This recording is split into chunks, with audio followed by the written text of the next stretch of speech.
The decentralization process takes a twist for the better in the northwest and southwest regions following the appointment of the public independent conciliators for those two regions by a presidential decree moments ago.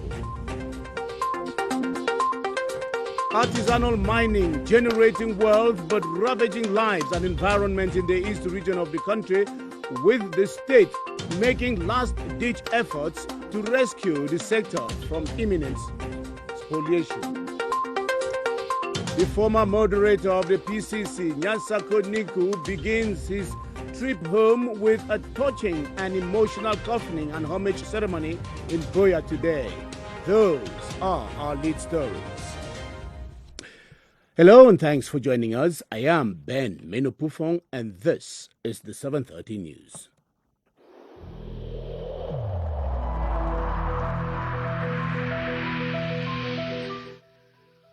I urge you once again to put on your face masks, to wash your hands regularly, and to consult a physician or any other health personnel if you notice any symptoms.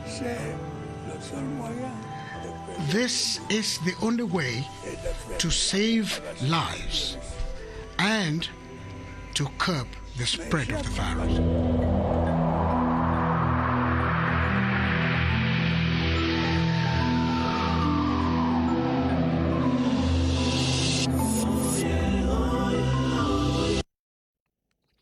You're welcome. We open this edition with this decree to appoint public independent conciliators in the northwest and southwest regions of Cameroon, and the President of the Republic hereby decrees as follows. Article 1. The undermentioned persons are with effect from the date of signature of this decree appointed to the following positions: Northwest Region, Public Independent Conciliator, Mr. Tamfu Simon Fai. Southwest Region, Public Independent Conciliator, Mrs. Telefen Dorothy Atabong, Épouse Motaze. Article 2. The appointees shall be entitled to the various benefits provided for by the regulations in force. Article 3. This decree shall be registered, published according to procedure of urgency, and inserted in the official gazette in English and in French. And it has been done in Yaoundé, 10th June 2021, signed Paul Biya, President of the Republic. Let's go straight away to meet Nda Kilian Difor as he throws more light on the roles and responsibilities of the public independent conciliators that the President of the Republic has just appointed. Kilian?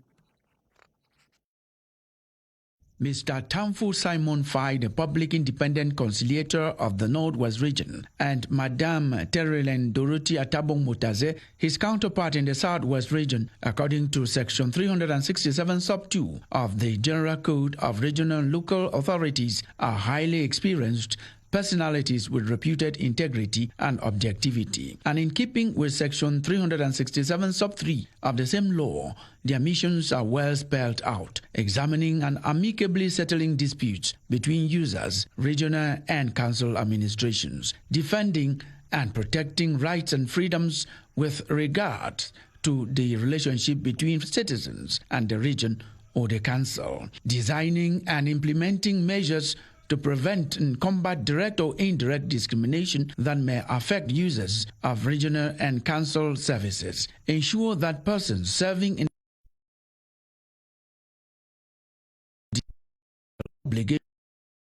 investigation on the functioning of the regional and council public services, and prepare a report on the functioning of the regional and council services. The mandate of a public independent conciliator is 6 years non-renewable and shall be incompatible with any other public office, employment, or any paid professional activity. He or she shall take an oath before a competent court of appeal before assuming office. The public independent conciliator falls within the privileges enjoyed by the Northwest and Southwest regions of Cameroon within the special status granted to the two English-speaking regions. Thank you, Kilian, and we will be giving you the reactions of these appointees somewhere later in this newscast. Time for us to go on to other developments in the news. There is a looming threat on state land in Cameroon, particularly in the major cities of the country. People are gleefully encroaching on state land, even those that are dangerous for human habitat, like slopes and marshes. In a recent circular, the Minister of State Property, Surveys and Land Tenure says illegal occupants are being summoned to unconditionally quit or run the risk of being forcefully evicted from these state lands. Constantine Baum went finding out why the illegal practice is persisting despite repeated warnings and reminders, and reports that the occupants are rather blaming their presence on the land because they had stayed unoccupied for too long. Constantine. In the center region, most of the state's private land in some neighborhoods of Ekunu, Minkwameyos, Mbala 5, Mange, Bastos, Mfandena, Nguso, Olembe, Mendong, Biemasi, Simbok and Scalon are illegally occupied. Before it became state land with a land title in the name of the state, it was considered by communities as their customary land. Even if compensation is paid, if nothing is done on the land, they will continue to use it. The situation becomes very complicated as some of the occupants do own land certificates. Some did it without even knowing that this portion of land was already expropriated in the past. For those who might wish to own land in Yaoundé, there are some no-go areas. It's not possible to have a land title on some of the hills because it's just not possible to build. For example, on top of the Mount Febe, you will see a military area. This is part of the private land of the state. The major stadiums and the areas around, all these portions of land belong to the state. There is a recent circular signed by the Minister of State Property to his close collaborators to help put an end to the illegal procedures that has promoted the illegal occupation of state private land reserved for developmental purposes. Now that the phenomenon is going viral across the country, government has sprung into action, editing new measures while overhauling existing ones to stem the illegal and dangerous practice. Luma Slim Davies now reviews the barrage of existing administrative and judicial measures that prohibit encroachment into state land in Cameroon. Land is wealth and can serve different purposes, and the state holds power of ownership over that which is considered state property. You have public land, you have national land or native land that belong to the nation, and you have private land, and that private land, it can be yours, it can be the land of public services or councils. With people encroaching on state land, the state has an obligation to guarantee protection. The person who found guilty can pay a fine between 50,000 francs and 200,000 francs, and can be sent to prison up to 3 years. While matters of illegal land occupation remains a headache, there are appropriate strategies to deal with rising situations. If there is a social situation, we can just manage and ask them to come and regularize. Private ownership of land is justified by a land certificate issued. Now we go over to our Thursday regional package, which tonight takes us to the east, where we explore the hazards that are laden in the artisanal mining activities. Mining at the Kambele mining site in the Kadei division is the main source of income to the population of the area, as the sector enables the locals to put bread on the table. However, the activity is laden with danger and is impacting the environment rather negatively. Mokom Robert Ashu now explores some of the negative effects of mining in the community and its environment. Local artisanal gold miners at the Kambele mining site in the Kadei division make use of the income from mining to send their children to school and provide themselves with basic necessities, but pay little or no attention to the negative effect of mining that may either affect them instantly or in the future. A good number of them have lost their lives as a result of landslides in gold mines, while the negative impact on the environment cannot be overemphasized. What we observe in the field is that after mining, the actors go away without rehabilitating these holes. So what we have seen so far, the killing of hippopotamus, we have witnessed up to 3 of them within a period of 7 months. So that is something that is impacting our wildlife activities negatively. There is that destruction, that deforestation. You will go there, you are going to see that there is a serious deforestation there. We also have the what they say in French, the trou abandonné, the hole that have been abandoned. They have digged holes. All those holes are not yet restored. It is the wish of many that the local artisanal miners be more sensitized on the negative impact of the exercise.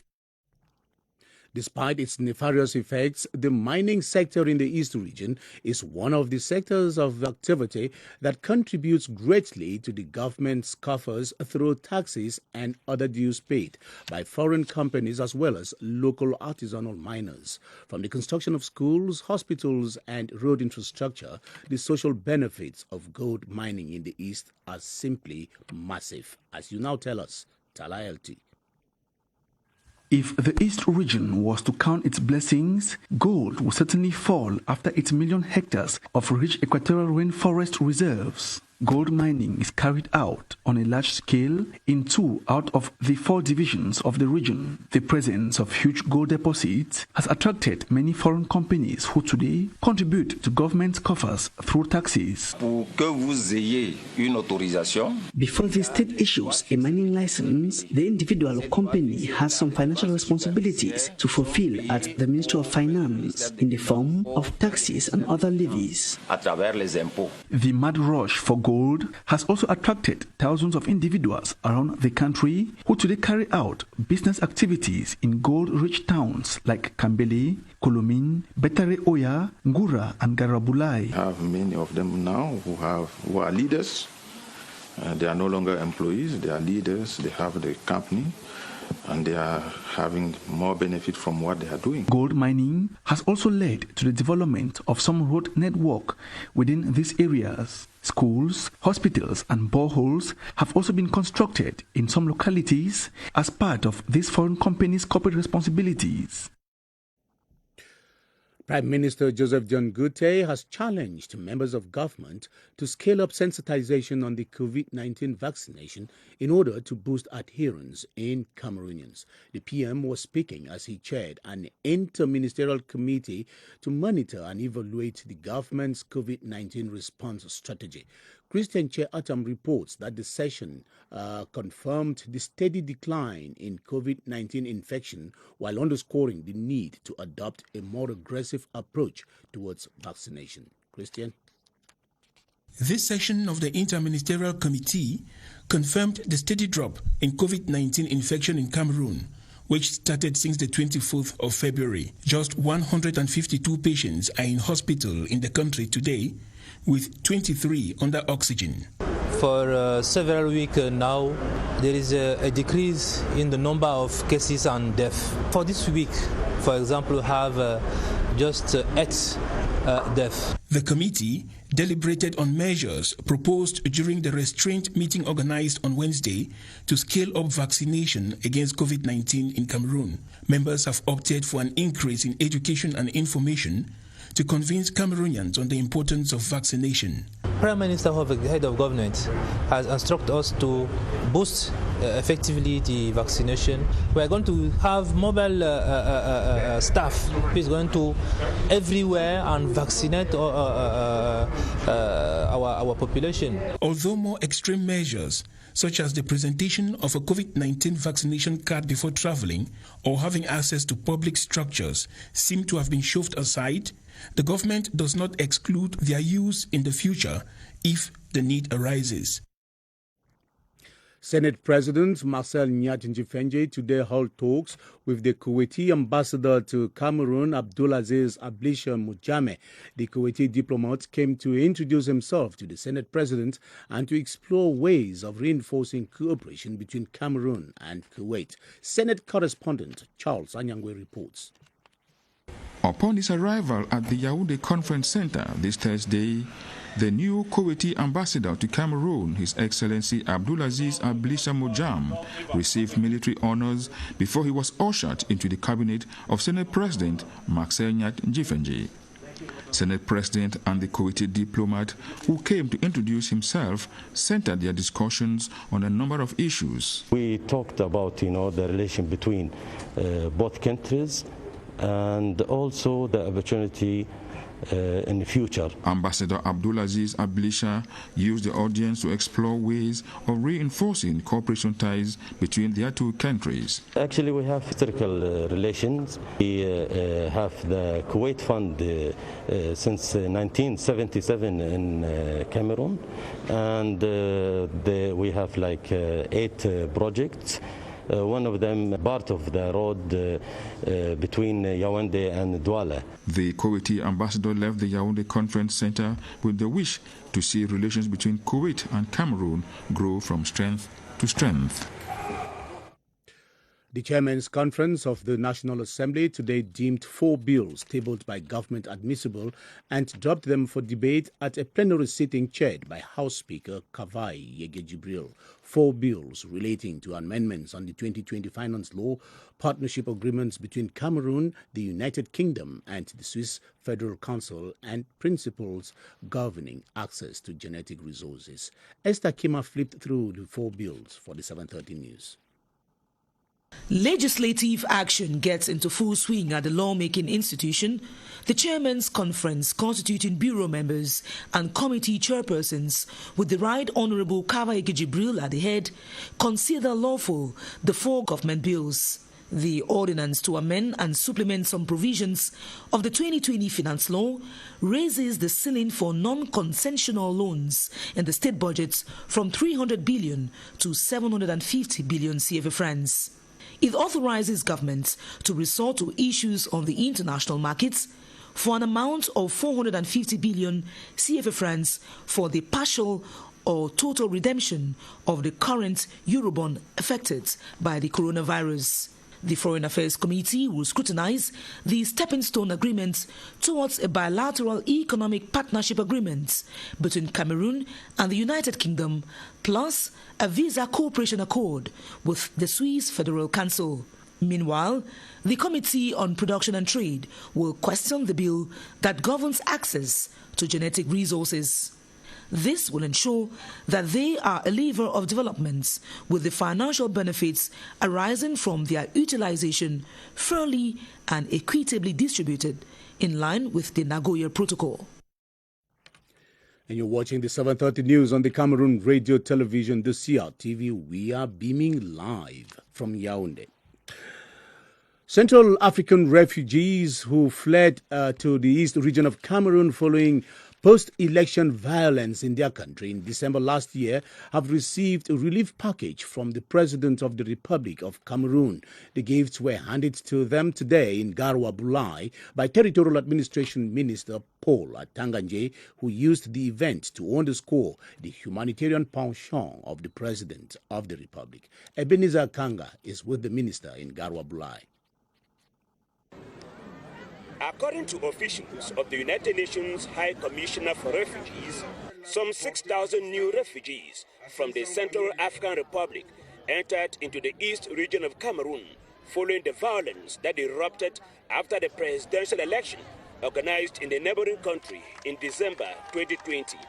In a bid to alleviate their sufferings, President Paul Biya has donated relief items made up of food and non-food items to the refugees. This is really showing that the government is taking its role with seriousness. We say thank you to the government for the accompaniment that they have given to us. Handing the relief items, the Minister of Territorial Administration assured the refugees that President Paul Biya is very sensitive to their plight and he will continue to assist them till they return to their country. Today, in Africa, President Paul Biya is a reference, an international reference in terms of humanitarian assistance, not only to refugees, but also to internally displaced persons. Some 3,000 refugees from 1,250 families in the localities of Garabulai and Kenzu will benefit from the presidential assistance. An innovation this time is that assistance has also been given to host communities. Water and Energy Minister says the construction of the 225 kilovolt power transmission lines from Kongsamba to Bafoussam and Bongbang to Yaoundé will now go on unperturbed. This follows assurances he received from the populations of the affected areas on the negotiated payment of compensations for the appropriation of their land and property. Clarissa Ray Takang reports on the stakes of the ongoing projects. This is the power station which will receive the 225 kilovolt electricity supply to power the west and northwest regions of Cameroon. It was, however, not without giving in to certain requests from some communities, notably in Batunta village, Bamenju in the Upper Plateau division of the West region. The state will have to disburse an additional 100 million CFA francs to bear the cost of having to deviate transmission lines from what the locals describe as their cultural heritage, the sacred forest and chief's palace. Before the end of this year, you are going to commission this project. Due on the unpaid compensation, and you sensitize the population, and you get the agreement to continue the work. The regions to benefit from the project are looking forward to becoming empowered. As we are one of the pools that is preparing for the CAN 2021, I think it gives us a lot of assurance. Of course, this gigantic project is going to invite big investors. With obstacles dealt with, the December 2021 timeline given to construct the 225 kilovolt power cable from Kongsamba to Bafoussam and Bongbang to Yaoundé remains feasible, contractors confirm. We stay in the power sector to say the execution rate of the 30 megawatt power plant in Lompanga now stands at over 60%, while the construction of the 90 kilovolt transmission line and Betua power stations are advancing smoothly. The revelation was made by the Director General of the Electricity Development Corporation, EDC, Theodore Sangu, while receiving a consignment of pen stocks on the site. Celestine Sombele reports from Lompanga. With the arrival of a huge consignment of pen stocks at the Lompanga hydroelectric dam, the second and third phase of the project are being accelerated to ensure the region starts enjoying hydroelectricity energy from the dam. The visit of the Director General of the Electricity Development Corporation, Theodore Sangu, at the project site brings reassurance that the deadlines for the operationalization plant will be met. The main target now for the project are before March 2022, the first turbine for this power plant will be commissioned. Based on the pace of works, it is believed that the construction of the 90 kilovolts high voltage transmission line to Betua transformer station to benefit some 150 communities will also be delivered on time. While waiting for the Lompanga power plant to be delivered by December 2021, the East region will be connected to the national power grid through Bongbang to be supplied by the Mvele hydroelectricity dam by the end of this year.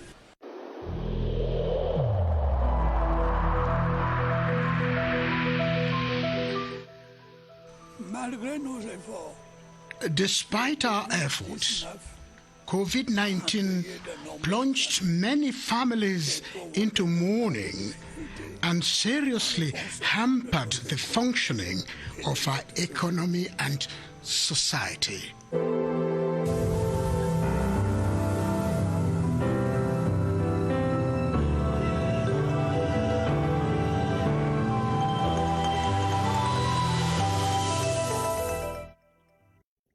The National Immunization Program says vaccination will soon be effective in vaccination centers where the exercise is yet to begin. The program officials say security concerns made it difficult for vaccination to be effective in some of these areas, including the southwest region of the country. As to why vaccination has not yet begun in some of these centers, let's now join Baldwin Sama and Dr. Andreas Njar of the National Immunization Program, on all of whom are on standby at the Public Health Operations Center here in Yaoundé. Good evening, Baldwin.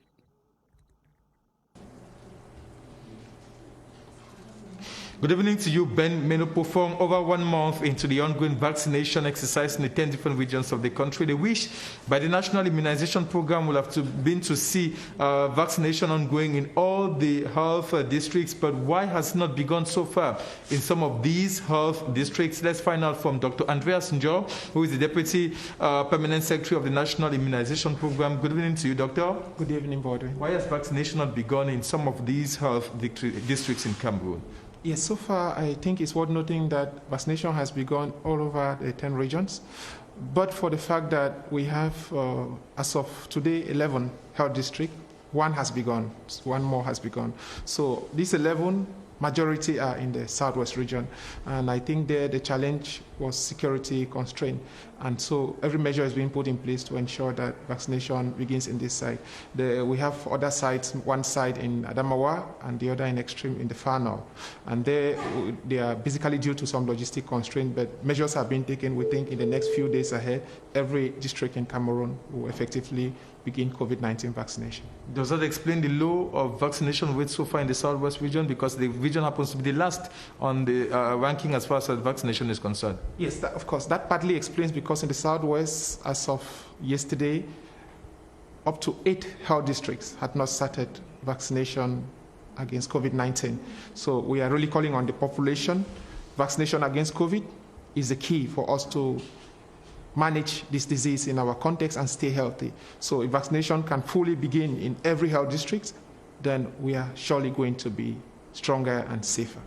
Thank you so much, Dr. Andreas Njo, for your availability. Just to reassure the population of the southwest region where vaccination has not begun in some of the health districts, it will be the case in the days ahead. Just be patient. You will have these vaccination centers and have yourself vaccinated against COVID-19. Back to you, Ben Menopofo. And as I was saying earlier in this news, a presidential decree signed today and made public has appointed Mr. Simon Fai Tamfo as pioneer independent conciliator of the Northwest Regional Assembly. The retired petroleum geologist with a 32-year field experience in leading petroleum management structures in the country has called for collaboration for the return of peace in the Northwest as he expresses gratitude to God and to the head of state. Mukwele Prince Willa Duma is just back from gathering his reactions. His reaction is natural. He declares gratitude to God and to the President of the Republic for what he terms a mark of confidence to his person. The expert petroleum geologist with 32 years experience in leading petroleum structures in the country has placed his mandate on open collaboration within and outside the Northwest Regional Assembly as he used this CRTV interview to add his voice to the call to the return to peace, reminding the population it is the only way the region will conveniently reap from the long-term fruits of the Regional Assembly run on the peculiarity of a special status. The appointment of Simon Fai Tamfo as pioneer independent conciliator for the Northwest Regional Assembly is seen by family and friends who warmed his house upon hearing his appointment as a continuation of the reinforcement of the regional structure and the building of lasting peace in the Northwest region. And as you know, the presidential decree equally appointed Madame Telelen Dorothy Atabong Epuz Motaze as the public independent conciliator for the Southwest region. It is worthy of note here that the 61-year-old Madame Telelen Dorothy Atabong is a retired teacher and former regional delegate of basic education in the Southwest region, and she hails from Menji in the Lebialem division of the Southwest region. And today's note on obituary now, the late moderator emeritus of the PCC, the Very Reverend Dr. Nyasako Niku, has begun his journey into eternity, a funeral service during which homage was paid to the moderator emeritus was held in Boya today. The officiating Right Reverend Samuel Funky Foba, moderator of the PCC, saluted the legacy of the departed prelate, describing him as an accomplished servant of the church. From Boya, Olivia Ambaye reports. A solemn atmosphere here at the esplanade of the Presbyterian Comprehensive Secondary School in Boya. Pallbearers walk the remains of the moderator emeritus and some chief mourners down the aisle, guarded by queues of top PCC clergy. Tributes galore from the impressive crowd of mourners. The family, PCC community, sister churches and movements, top governments and administrative officials would describe the late Very Reverend Dr. Nyasako Niku as an accomplished and highly esteemed pastor. The moderator of the PCC, officiating the funeral service, says the church has indeed lost an advocate for justice, a prophet, and an eloquent voice in the ecumenical family in Africa. Today, the Presbyterian Church in Cameroon mourns one of its fathers of faith. Born some 76 years ago in Koto Barombi, Meme Division, the Very Reverend Dr. Nyasako Niku served the PCC and the Christendom in Africa and beyond in several capacities, amongst them as fourth moderator of the PCC and president of the All-African Conference of Churches. And there will be more on the life, death, and legacy of the former PCC moderator, Dr. Nyasako Niku, tonight in a special documentary that comes up at 9:30 p.m. on the CRTV. Do join Borden Summer then.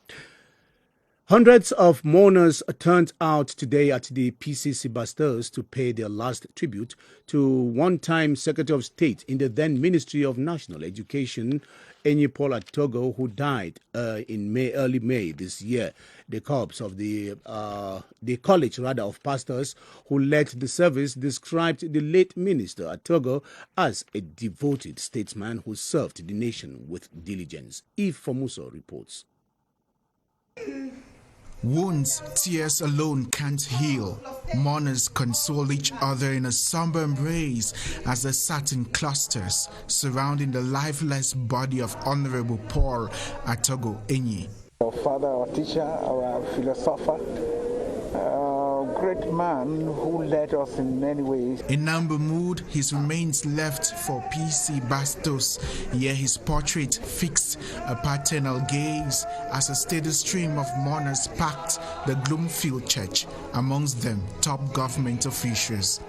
Eulogies and tributes to 77-year-old Paul Atogo Enyi, one-time Secretary of State in charge of education, board chair of National Institute of Cartography, speak of a hard-working, devoted, but also family-oriented man. He was always in the leadership role, and so it taught us how leaders can behave in a family.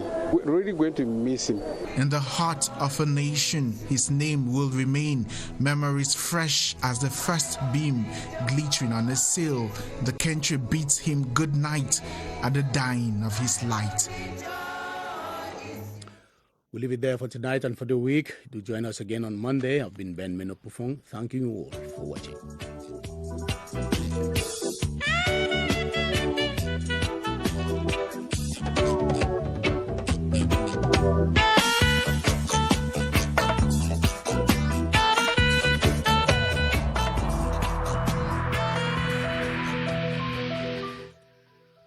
I urge you once again to put on your face masks, to wash your hands regularly, and to consult a physician or any other health personnel if you notice any symptoms.